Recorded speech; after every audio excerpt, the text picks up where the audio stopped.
আমরা আপনাদেরকে ডেকেছি একটি বিষয়ের জন্য। সারা বাংলাদেশে নারী এবং পুরুষের পাশাপাশি অবস্থান। নারী এবং পুরুষ উভয় কিন্তু ভোটের মালিক, ভোটাধিকার তার আছে।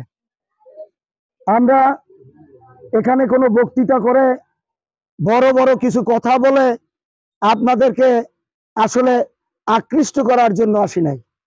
আমরা আসছি আজকে যারা ধর্মের নামে ধোঁকাবাজি করতেছে তাদের মুখ উন্মোচন করে আপনাদের সামনে তুলে ধরার জন্য। আপনারা জানেন নবী আলাইহিস সালামের আবির্ভাব যদি না হতো তাহলে কোরআন নাজিল হতো না, ঠিক কিনা? নবী যদি না আসতেন তাহলে কোরআন আসতো না। কোরআন আসছে নবীর মাধ্যমে এবং সেই নবীর সুন্নতকে এই জামাতে ইসলামেরা মানেন না। তারা দাড়ি রাখেন খোসা খোসা, আর দাড়ির মুঠ হইল এক মুঠি, এক মুষ্টি। এই দাড়ির পরে এটা হলো সুন্নত, এবং নবীর সুন্নত যতক্ষণ পর্যন্ত না হবে ততক্ষণ পর্যন্ত ইসলাম পূর্ণাঙ্গতা লাভ করবে না। আমাদের এলাকায় তালিমের নামে আপনাদেরকে, মা বোনদেরকে সবাই ডেকে একটি ঘরে নিয়ে প্রথম কোরআনের আইন পাস করবে, এই কথা বলে আপনাদের মন দুর্বল করে দেয়। আমরা জানি মুসলমান হিসেবে আমরা ধর্মের প্রতি দুর্বল। আমি রোজা না রাখতে পারি, আমি নামাজ না পড়তে পারি, যখন কোরআন আমার হাতে দেয় তখন আমার বুকটা থর থর করে কেঁপে ওঠে। কে ঠিক কিনা?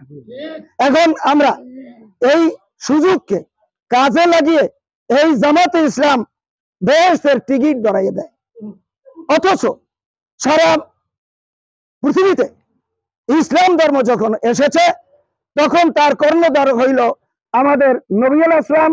হযরত মুহাম্মদ সাল্লাল্লাহু আলাইহি ওয়াসাল্লামের আবির্ভাবের পরেই ইসলাম এদেশে প্রচারিত হয়েছে, ঠিক কিনা? এখন সুন্নাত যদি না মানি, কোরআন যদি আমরা কোরআনকে প্রাধান্য দিয়া সুন্নাত না মানি, তাহলে আমরা কি পূর্ণাঙ্গ হতে পারবো কিনা আপনাদের ধরে বুঝতে হবে। সেটা কি? যে নবী আলাইহিস সালামের হাদিস আর আল্লাহ প্রদত্ত কোরআন, এই দুইটা জিনিস। কোরআন নাজিল হওয়ার পর কোন জায়গায় লেখা নাই 5 ওয়াক্ত নামাজ, কোরআনের কোন জায়গায় পাবেন না। কোরআনকে যদি আপনারা বাংলা কেউ জানেন পড়বেন, কোথাও নামাজ কায়েম করা, সালাত কায়েম করা বলছে, কিন্তু কোথাও 5 ওয়াক্ত নামাজের এ ধরনের বিবরণ কিন্তু নাই। আছে কোথায়? হাদিসে, ঠিক কিনা? তা হাদিস যদি নবী না মানি তাহলে কি হাদিস মানা হলো? রাসূলকে যদি আমরা বলি, এই জামাতে ইসলামেরা বলে কোন নবী এবং রাসূল তারা নিষ্পাপ নয়, এই কথাটা বলে যদি মানুষকে এই ধরনের বিভ্রান্ত করতে চেষ্টা করে তাহলে কি আমরা মুসলমান তাদেরকে আশ্রয় দেব? আমরা জানি নবী আলাইহিস সালাম নিষ্পাপ।